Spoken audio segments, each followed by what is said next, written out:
Namaskar, good evening. Good evening if you are in Indian Standard Time. Good afternoon, good night, later this evening, wherever you are. So, we begin this event in about 45 seconds. We are slightly early, might as well, and now it's 7 p.m. So, welcome, everybody. So, let me be seen. Namaskar and welcome, everybody. So, even as you are, a few of you are already here, other people waiting to join, very happy to be here this wonderful evening. Um, I am in Mumbai, and my dear friend Subash is in Bengaluru. And it's not raining in Mumbai at this point. After torrential rains of a couple of weeks, um, it stayed dry for the last 3 days, I think, just a bit of rain. Um, you're right, I'm killing time. I'm waiting for people to come on. So, might as well begin now. So, we are here as part of the Reinvention Dialogues, and we are here in episode two, um, a gathering in which Subhash and I chat about what is it about reinvention that we may want in our lives, and what is it about reinvention that we may resist, even though we may think that we want it and need it. All right. So today specifically, we are talking of why do we resist it?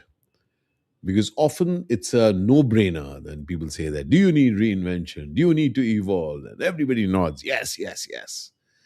But why do we resist it? So welcome to the Reinvention Dialogues. And last time we spoke about that reinvention matters, and we all agreed on that. Today we're also going to get into a inquiry into if we really know that change is necessary. Why do we still resist it? Now, we have to be very clearly understanding that reinvention is not just for the career.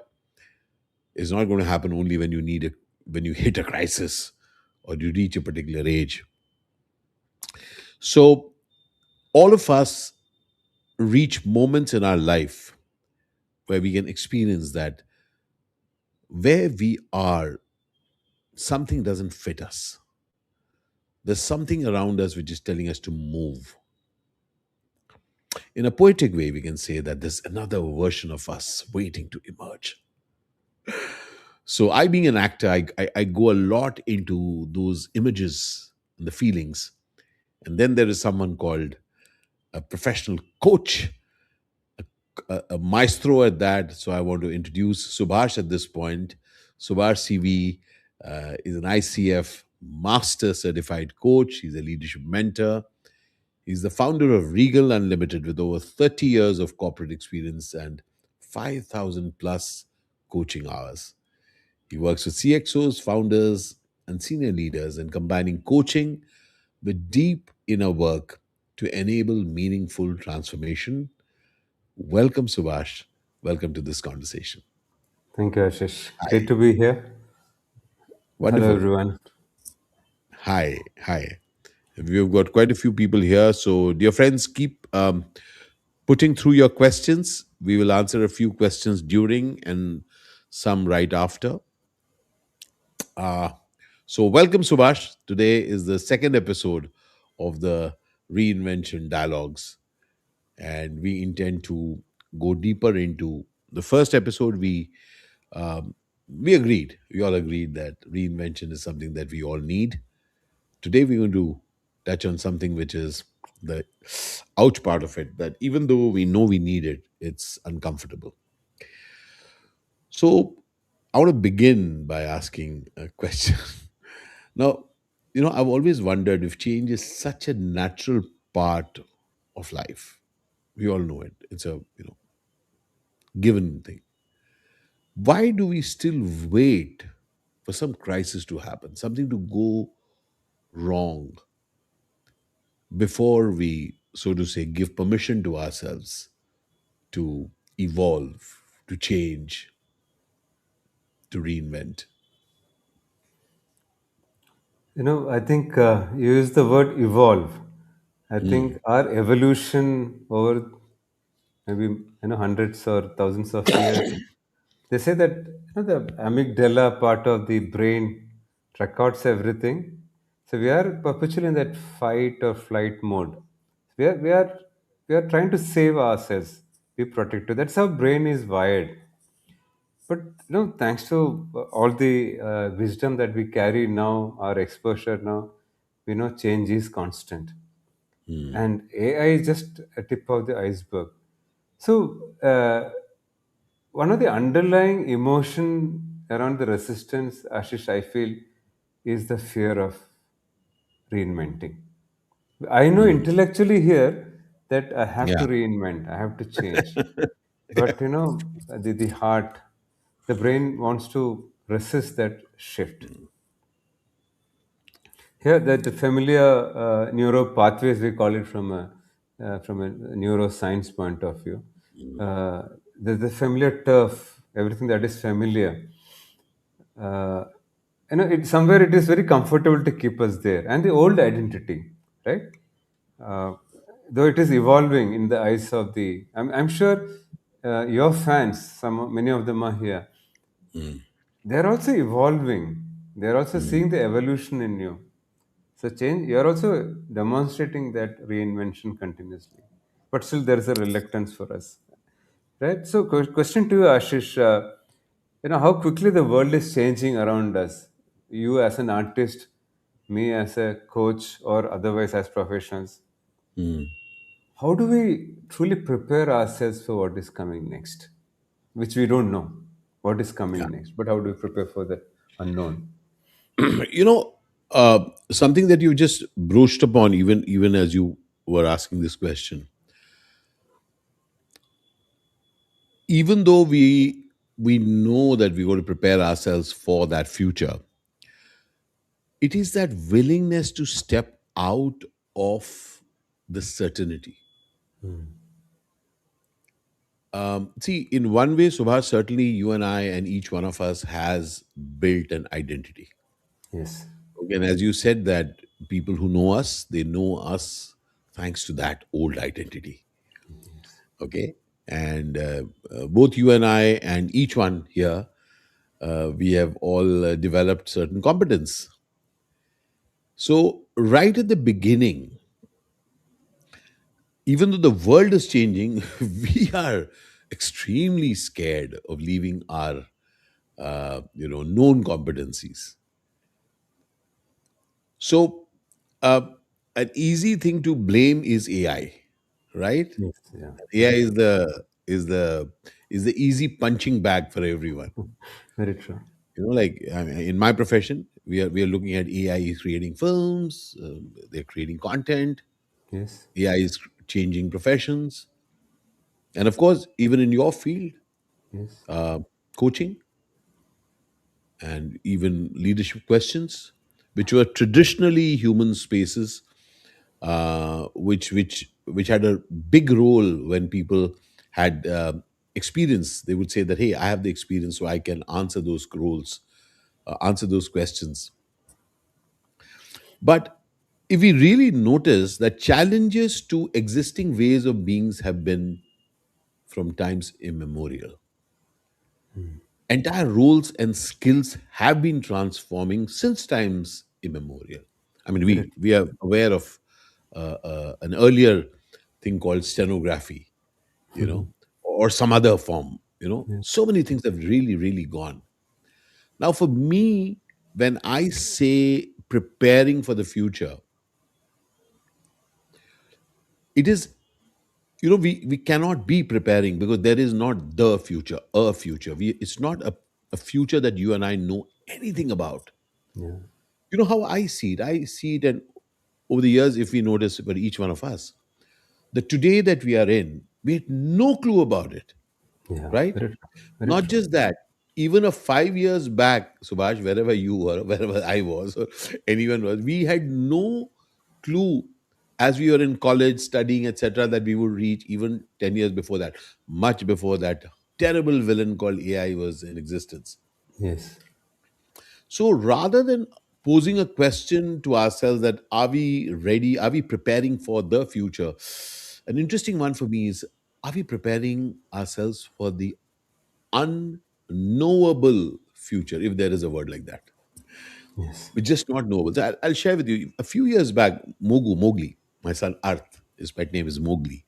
Okay. He was 2 or 3, and in our building in Mumbai, a lot of children were of the same age, and we were at a friend's gathering. After a few drinks, a few concerned parents were sitting around and discussing what would the future hold for the kids. I recall there used to be at that point a term called, which we have forgotten completely, called VUCA. Yeah, yeah. It was that dangerous thing that is yet to come. Okay, VUCA is Yeah. forgotten now. Okay, Correct. because VUCA has hit us in such a big way. So I remember each one of us was sharing how will they prepare their child for the future. One of them said, "I will teach my son to grab a seat. Okay, Hmm. grab a seat. That's less." Another person said, "I will teach my child to stand up for herself." Somebody said this. Somebody said that. And I was just thinking, as the turn came to me, I said that, you know what? I can imagine that. I can imagine some things in the, as they say, foreseeable future, but some things I cannot be prepared for because I don't even know that they will exist. So I got at that moment as I was shared that evening that maybe confidence does not always come if you are prepared for that future. But I would really want Mowgli Earth that he may not know what will happen, but how will it be if he gets that he will deal with it? So, the ability of a human being not to be prepared for something, but have the mental ability to rise to the occasion. Very true. And somewhere, Suhas, don't you think that is what actually resilience is? Yeah. You know, it's So, it's not about knowing what's going to happen, but really trusting our ability to engage with whatever that happens. Your thoughts on that? yeah, and I used a very powerful word, resilience. In our leadership work, we speak of I use a lot of golden triangles as a model in our work. So I say authenticity, vulnerability are the base of the triangle, but resilience is what is critical. A lot of people think resilience is to come back to where you were when you face the situation. But I came Mm, across this somewhere. You're going at this speed, something hits you. Naturally, we go down. mm, Bouncing back is not resilience. Bouncing mm, back is minimum. But if we elevate that to the next level, then we have mm, learned something magical from it. And I know those mm, opportunities come for that. And I'm sure, Ashish, at different stages of your professional career, right, as an artist, I feel that is a space which is more, difficult to fathom, right? More difficult to predict, right? And you have shared something with me of in one of our conversation how we came to South and right, you still start. So mm. resilience is about getting back, learn the lesson, and shift gears to the higher thing, right? So, in your experience, right, when you have faced some of these unpredictable situations that have manifested as opportunities, right? Something just hit us, then we realize that this is the best opportunity that has just landed. So, while we are resisting that nudge to shift, sometimes Mm. it is the best thing that can happen. How do Yeah. we handle that, Ashish, So from a I professional very perspective? clearly, it's now another very interesting thing. All these terms, resilience, all these terms, getting back, are spoken by judges in retrospect. Very true. Means I have always likened life, Subhash, to driving with the steering in my hand, and the steering is not steady because the road isn't simple. It's rough, so the steering is moving and things are happening. and still you make that turn, and there are other things happening. So consider for a moment, um, life is not telling us to stop. Life is just being what it is. Yes. We thought that it will go on the way we thought it would. Correct. And when we are talking in the zone of reinvention, all of us have experience. We have worked hard in a field. We have worked on a specialty. We have become specialists in something, and that's how we wanted it, right? First this will happen, then this will happen, then this will happen. That's the known, and guess what? The known is not happening, and that's where we get so uncomfortable and we get unhappy. And then we started saying, oh gosh, I made a mistake. Guess, you know what, for me, I have felt that people are saying that I was not a good fortune teller. Hmm. None of us are, my friend. None of us have. In fact, I very strongly believe that discomfort, it actually, as you very beautifully put it, it is a catalyst. It is that catalyst which allows you to make that turn. It tells me, means for me, I have been I mean, that's why I'm even engaging in this conversation with you, Yes. Subhash, because you and I, when we sat together and we said that we will create something around the reinvention, because reinvention is needed by human beings. All right, because things are changing, and what happens? The experience for each one of us is we suddenly start feeling that we don't fit here. Yeah. The instinct tells you that I need to explore something more, and they say, "How can I? How can I experience more?" Arey bhai, I've been here for 20 years. At 20 years, I have reached here. How can I leave this ladder? How can I leave this ladder and think of another ladder? No, no, no, no, no. But intrinsically, something is telling us that I have outgrown this space, or this space doesn't need me anymore. Let's be very, very straight about it. So, the fact of the matter is that since the world is changing and my known specialities are not wanted, how do I get rid of this discomfort? Now, typically, your headache, you take an aspirin or whatever the medicine that you want to take to get rid of the headache, or you start looking at why am I getting this headache. So for me, each time I have hit a wall, and I have hit quite a few walls in my life, Sure. I've actually discovered that there are some signs for me. Each of the times, the discomfort is showing me something about myself, and therefore for me, this discomfort has been the initial catalyst for reinvention, where I do not know where I want to go, but I definitely know that there is something about this place which is not fitting me, but I'm here just inside of a habit, just inside of a reputation. And why is the new difficult? Because it's very, very awkward, isn't it?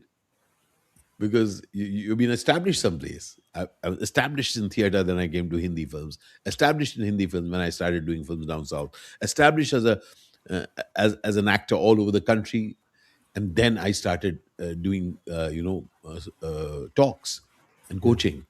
Yeah? And then I started doing blogging.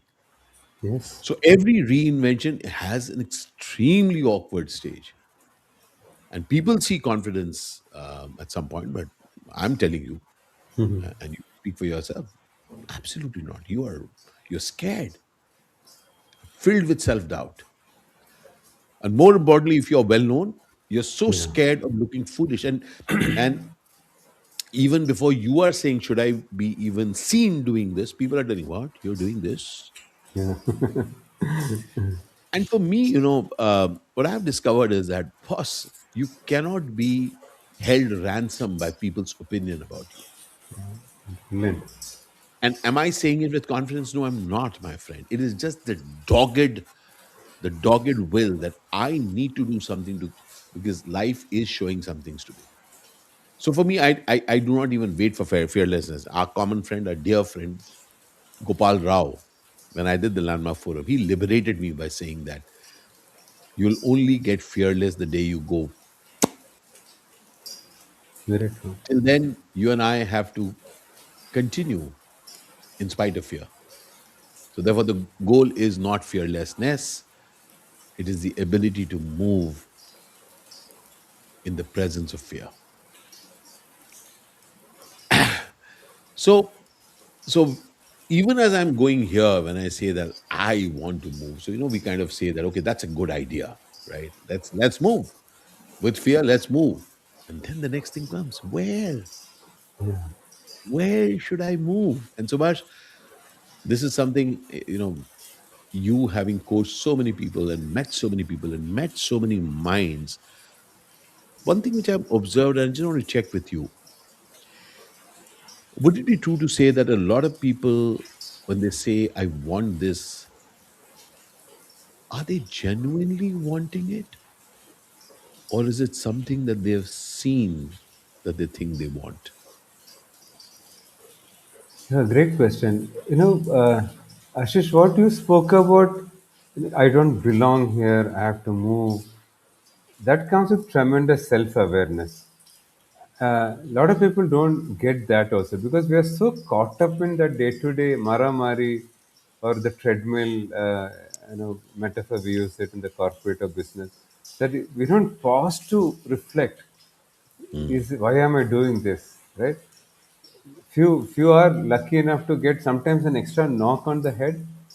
Some situations, sometimes there's some shift in awareness, and then say, what is that I want to do? And generally, uh, in the context of leadership development, business or otherwise, people don't know, Ashish. I think people are, you're very lucky if you have some, at least some, you know, guidance within or external that this is where you want to go. Now, a line that I use frequently is, it's also the title of a popular book by one of the master coaches, is What Got You Here. And if you just look at what got you and me here, will not get us there. So intellectually, everyone knows this. Will not get us anywhere else. Anywhere. But what is that destination that I'm traveling towards? People don't even ask that question. Mm. Some are obsessed with family, relationships, other things that they love to do. But what is it that, what is my North Star? What is my life purpose? This is not a question that we are taught to ask also, right? Uh, Whether it is in school or college, we just want to become an engineer, a doctor, or a banker, and then we just put on the blinkers and we move blindly. Uh, so sometimes it is good to step back and ask, even with before get into the task of reinventing, why am I here? What is it Mm. that I need to support, right? And if I can add an element of spice to that, would be, it should not be just me, I, me, mine. If I can little look at something broader, I think the Mm. clarity will emerge magically, for Mm. sure. Love that. 10 out of 10 times, right? Yeah. What you're saying is very, very interesting. Yeah. And another thing, if I have to use a phrase in the Mm. context of people with whom we work, it's all about doing well in life, being happy. It's all very hazy, but I want to do well. So, question to you, Ashish. You have, as you said, there have been multiple reinventions from a theater to what you do now of video blogs, right? What is it that you had to let go in your transition or reinvention at different stages of this journey? Your identities or your success Yeah. or your personalities. And how was it? Yeah, Yeah. classical. So one of the things is that I had to I had to actually reconcile to the fact that I can be more. I had to reconcile to the fact that I will not be defined. I have an anecdote which I kind of relate sometimes when I do my storytelling show, Kahani Baz, where I say the day I pop, how will it be if people around looking, they're sitting very sad looking at, my remains, and one of them nudges and says, actually, what did you do? So for me, it's exciting that in one life, I can do many things. So here are two things. You know, what is the magnet that is drawing you? For me, that binding thing that he is this is more like a trap. It's more like now I have to do all the other things that people like this do. And how will it be if you can be somebody who can be doing a lot of things amazingly? Now it is coming back to the question that and what you raised very beautifully is, what do I want to do? Consider, if the question is, what all do I want to do? It's like each one of us is a sprout, and so many things are possible from that fountain. It's not a single thing comes, it comes out. And that, Subhash, somewhere is something to do with your personal happiness. I look at it as what brings a smile to my face.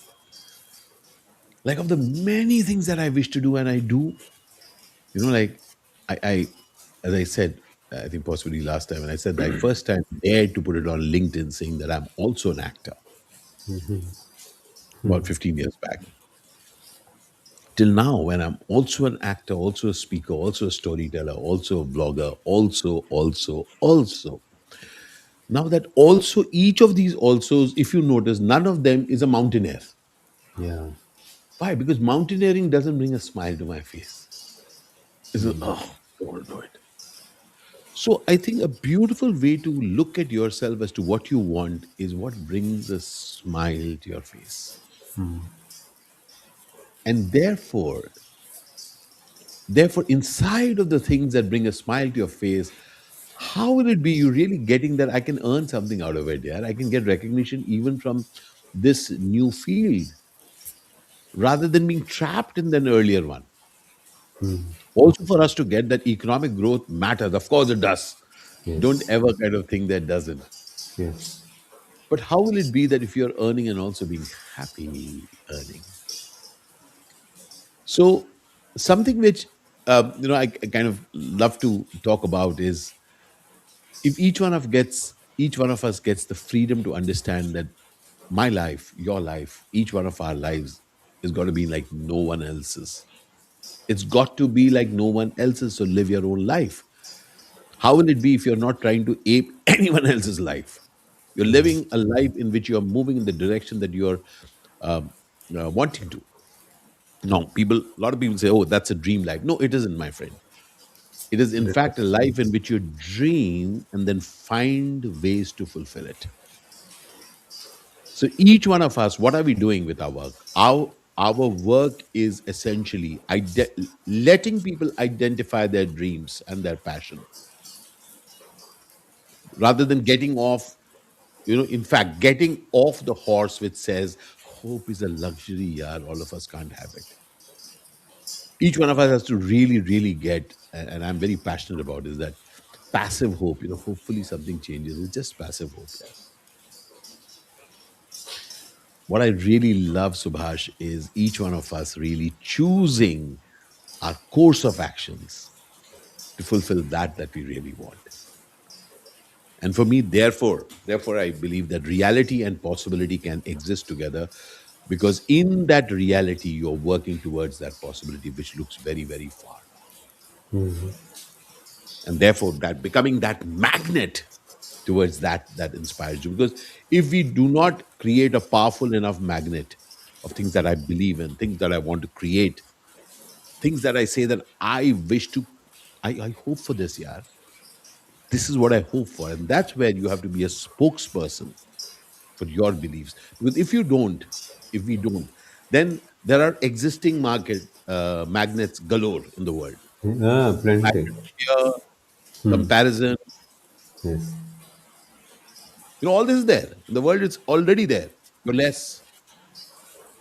And now, so even as I'm very passionate about it, and I speak, and I kind of, our entire work, the work that, by the way, just to let all of you listening in know, Subhash and I are up to something. Yeah, Subhash? I hope they We're, figured out by now. yeah, we're up to something. We're creating something very, very exciting. And even as we are creating it, we are creating, we are allowing our thoughts to seep into the world, to let the world get a feel of what we are creating and check if this is something that you're interested in. All right. Having said that, I want to ask a very straight question to you. In this world, we are looking at others, right? We are Yes. observing. We all Yes. say we have to observe the world we are operating. Yes.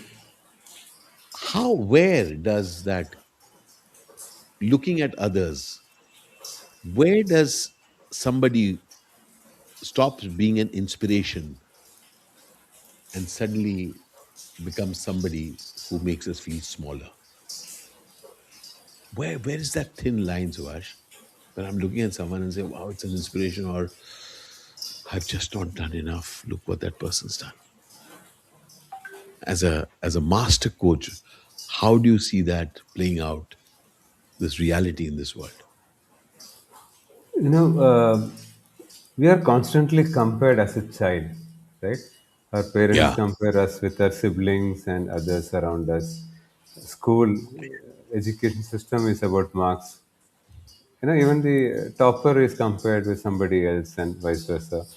Yeah. I think it kicks the comparison monster kicks in right from our childhood, and I think Mm, that leaves a huge impact on us as at that impressionable age when we are 5 to 10 years old in that age group. mm, I don't think it leaves us that far. Then you're an actor, you're a theater person, you're a coach, you're a motivational speaker.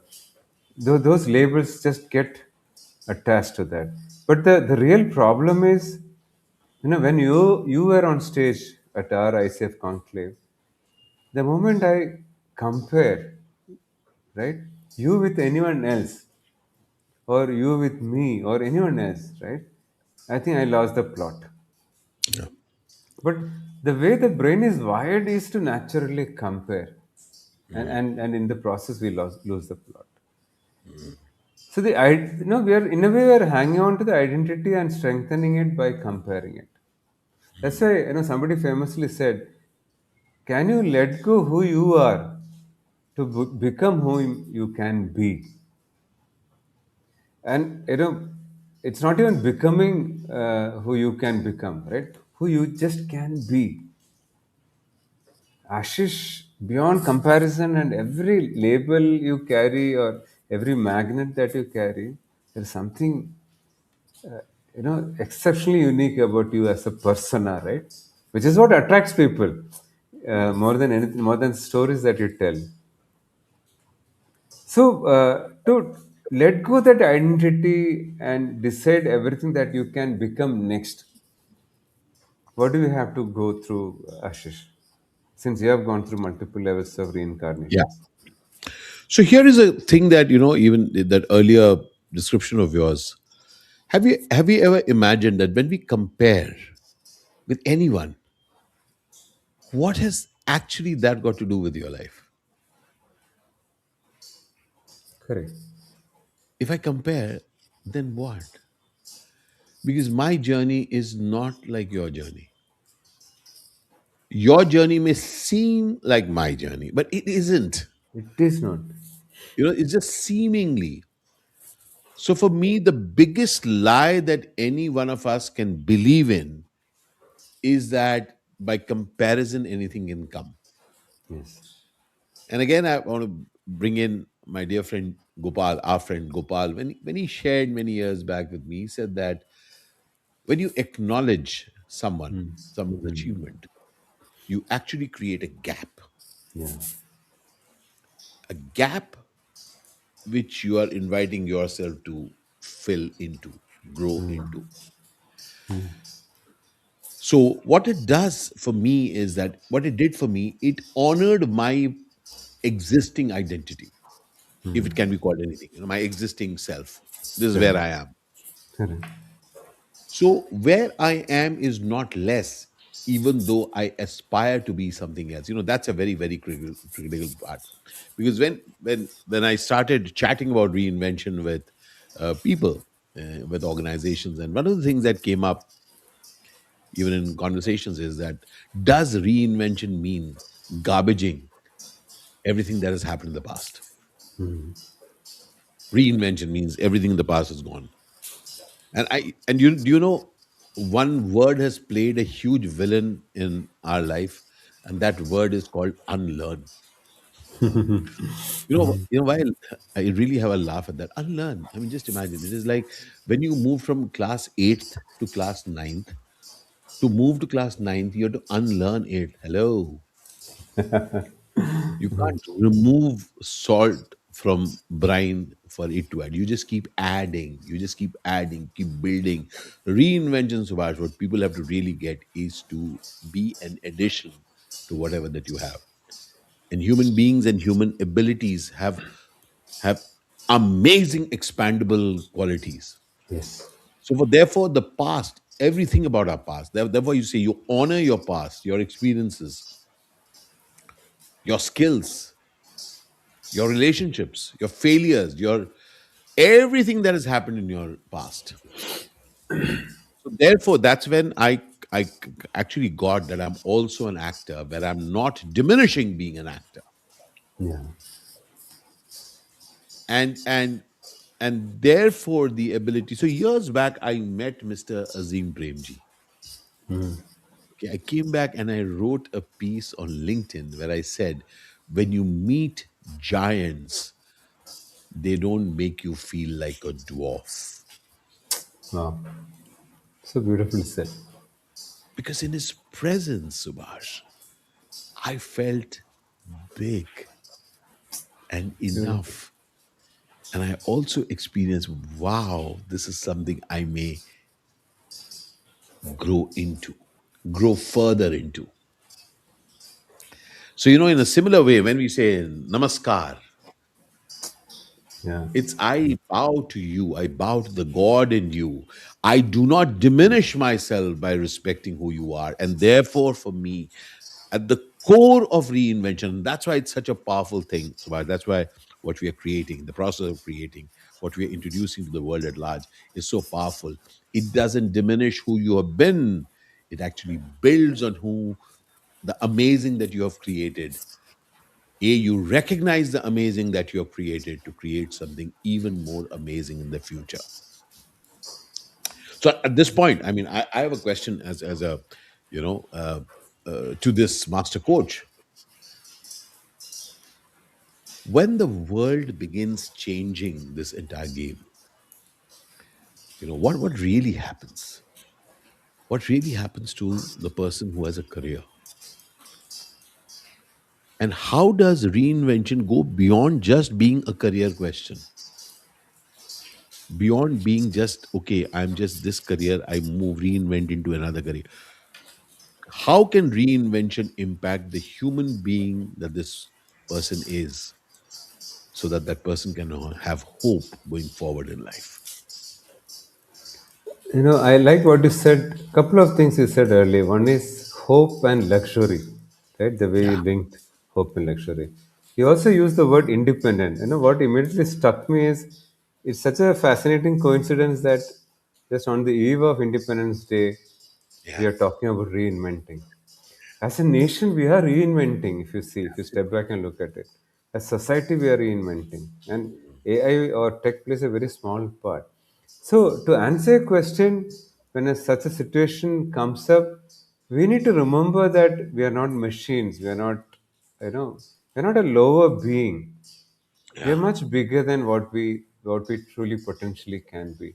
Just that awareness, just that choice, right? The choice that I am cut out for something, I can still do it. And age is not a number, literally, Mm. right? Today, what people talk about retirement at 60, we are reinventing at 60, and shifting the orbit into a new career and making an impact. So it's about reminding that I'm here for something bigger at a human level, and don't not limit ourselves to the work or the career. Yep. Like, if you are restricted to the theater, the world wouldn't have seen. You would have been great at theater, but just imagine the impact you have made in the various roles that you have played. Reinvention at every stage, right? Mm. Uh, you know, I mean, I always somehow this thought comes that somebody after success in Hindi comes to South and then makes an impact. Not easy, right? Since we know a little bit about the South film industry, so it's about making the choices. And once you take that risk, the word that also comes very strongly for me is that are we willing to take some risk? Mm, If you don't take risk, then there is no reward, mm, right? And again, I still go back for the larger good, right? I mean, you entertain. That's such a big blessing, Ashish, mm. right? A corporate CEO or a business owner is a breadwinner for so many people working for them. That's a Absolutely. that's a blessing.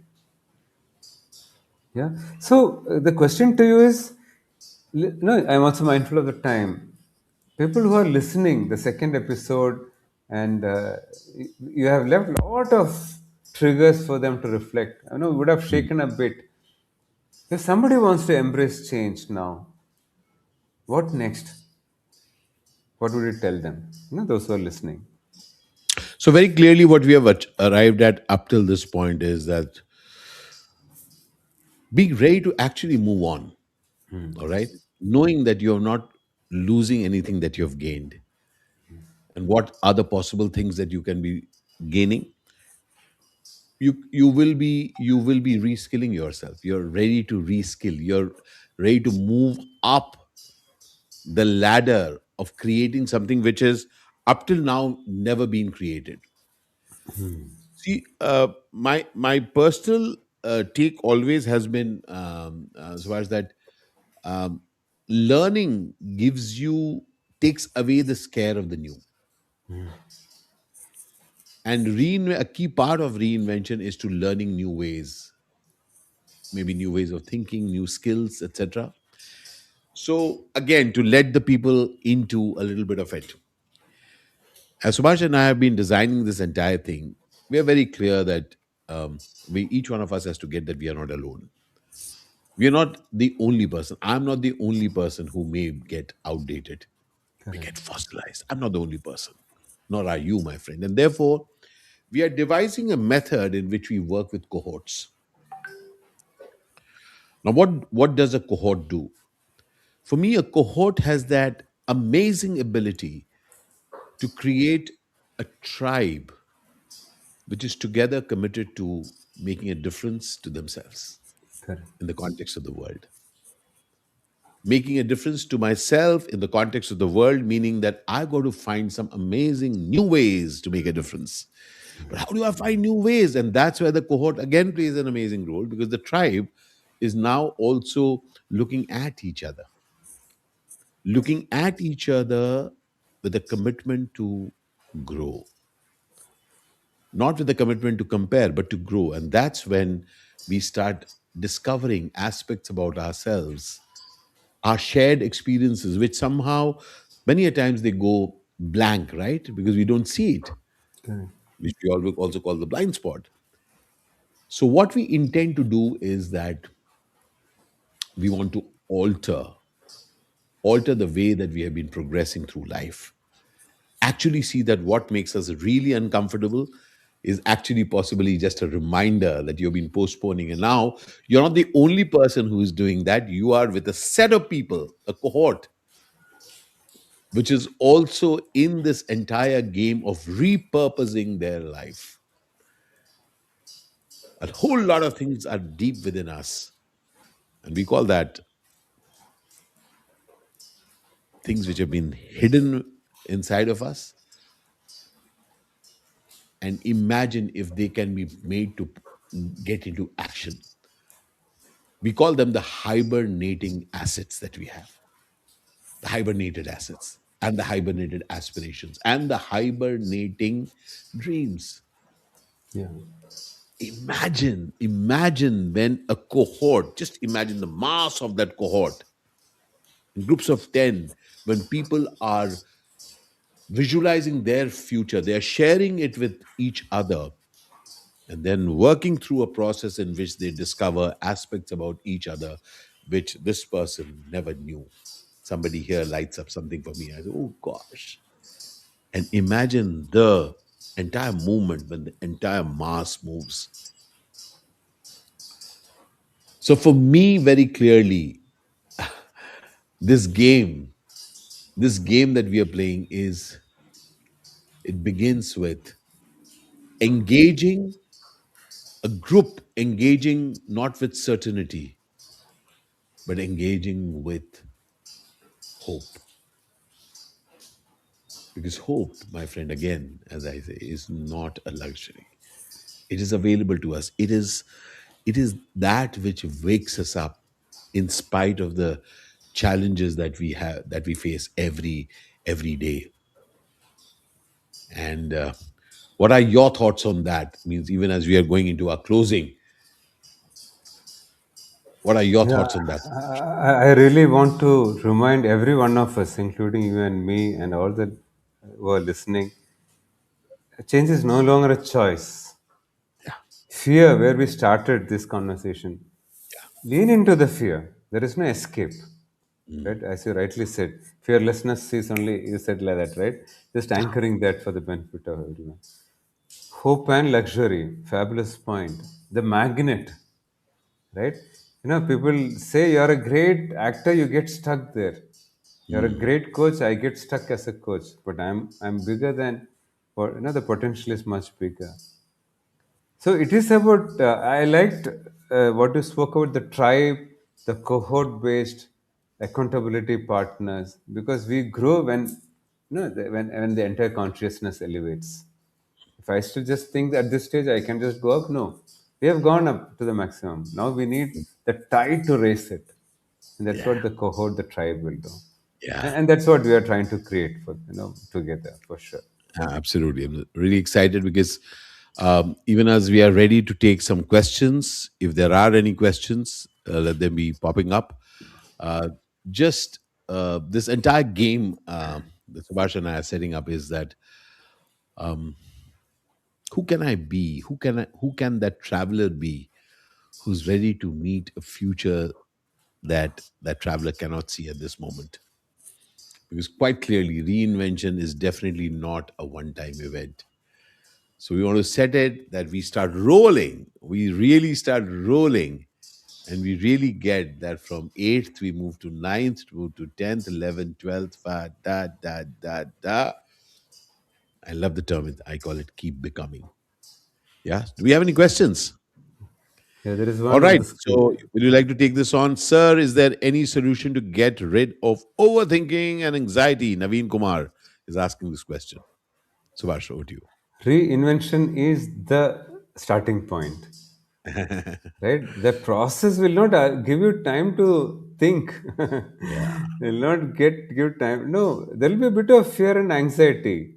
All these great actors, when they start the camera, that you think they are not afraid. That anxiety is doing good to us. We lean into that. So the reinvention will help you to go beyond the overthinking and move towards your potential, who you can truly be. You can, Yeah, yes. and overthinking, what we call overthinking, anxiety will never go away. But you got to choose. Do you want to think about it or do I take action? I love a line which I kind of apply all the time in my life. It's called Karke pastao yaar. You want to Correct. regret, take an action if you Yeah. want to take a regret. Yes. Take at least take an action. Don't kind of be sitting on a. Is there another question coming up in the meanwhile? So definitely the game in life is to take action Yes. and not waste your time dealing with questions. Continuous questions that are coming up. So anyway, so here we are at the 48th minute of our conversation, Subhash, and I enjoyed this conversation with you. Many interesting things came up for me, and I think we should take this conversation ahead. Even as in the next episode, even as we go into the next dialogue where we want to be we want to be actually coming face to face with an absolute important truth which we are going to deal with, Yes. where how do you stay relevant in a world that keeps changing, Yes. where we really want to address the fact that I really want you to come closer to that pain, that how do you feel when you are not experiencing that you are relevant and valuable? How does that feel? And even that was happening. Was there a question that came up? Can we just take one last question before we kind of find out? All right, so there's a LinkedIn user. The name is not showing up. Interesting session. Your choices should reflect hope, not your fears. Lovely. Very beautifully put. Wonderful. Wonderful. Yes, Bharati Ravichandra. Yes. Jude Baptist says, your negative thoughts for others is not harmful to others, but to own self because you have allowed a negative fountain to spring within yourself. No matter the negativity is poured out on others, but the source lies within us. Yeah, it leaves you in the horrible kind of feeling. And very, very happy that, so many of our friends were here on this live. Don't fear reinvention, says Sakaram Vayakar. Embrace change, learn continuously, and grow beyond your comfort zone. Love from Nepal, sir. So, another thing, that earlier question that you said, remember these lines are so easily spoken. Let's go Correct. beyond our comfort zone. Okay, don't stay in this thing.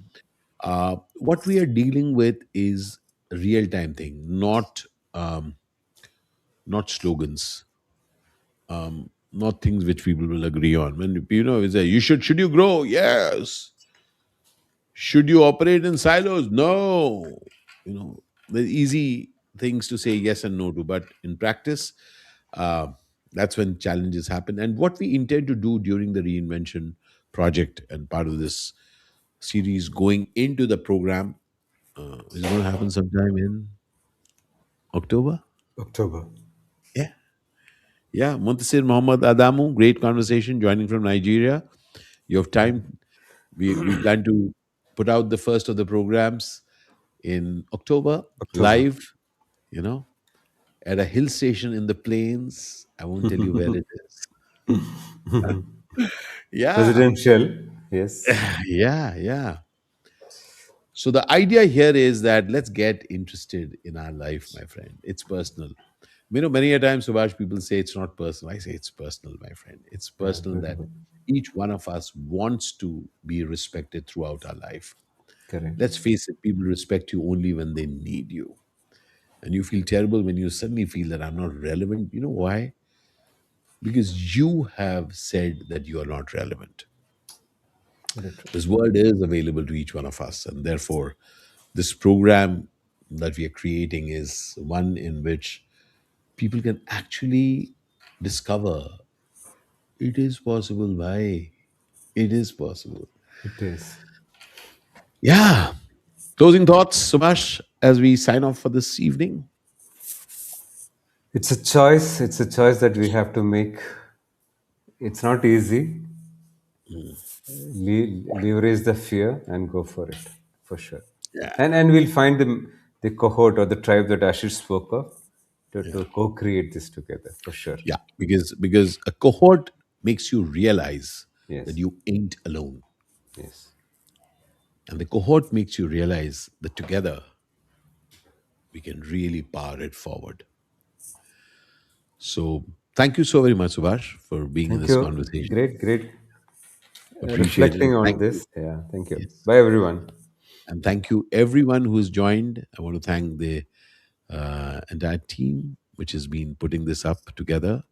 Really appreciate each one of you for Thank you. your contribution. Let's face it, that none of this can ever happen without active people participating in this. I want to thank the team at Regal Unlimited.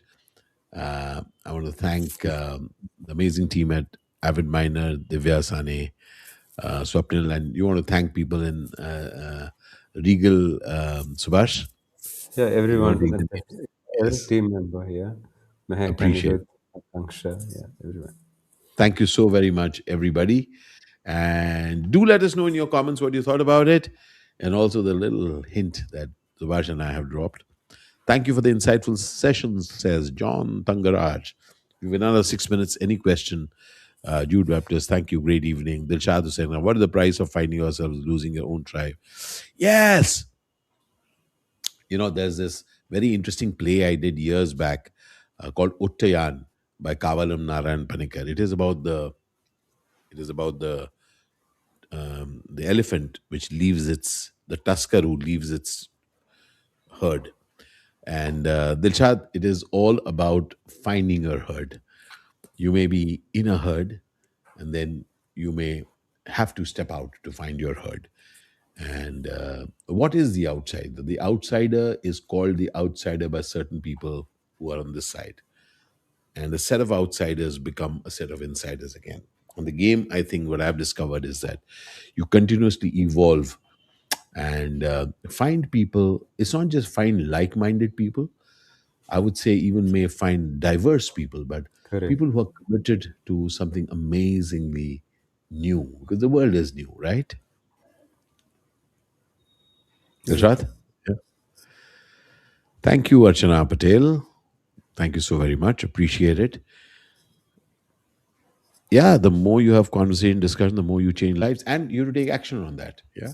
There's conversations and thank you so Thanks. much, Vijay Thank you, Bhartade. Jay. बहुत बहुत शुक्रिया आपका.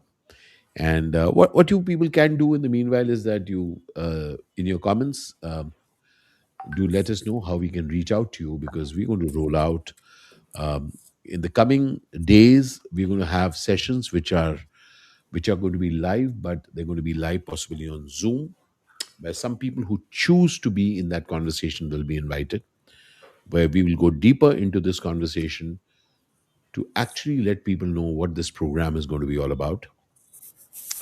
So at this point, it is an engagement in letting you know that a few of us are engaging in a conversation called "Let Reinvention Be Available to All." Let all have the power to stay relevant. Yeah.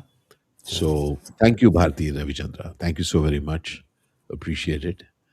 And so do drop in a line saying that yes, interested, and we would love to at some point send in a mail to you guys saying that we are coming in for that Zoom session in which those of you who want to come in, you'll come in and have a listen to do a little deeper work on this.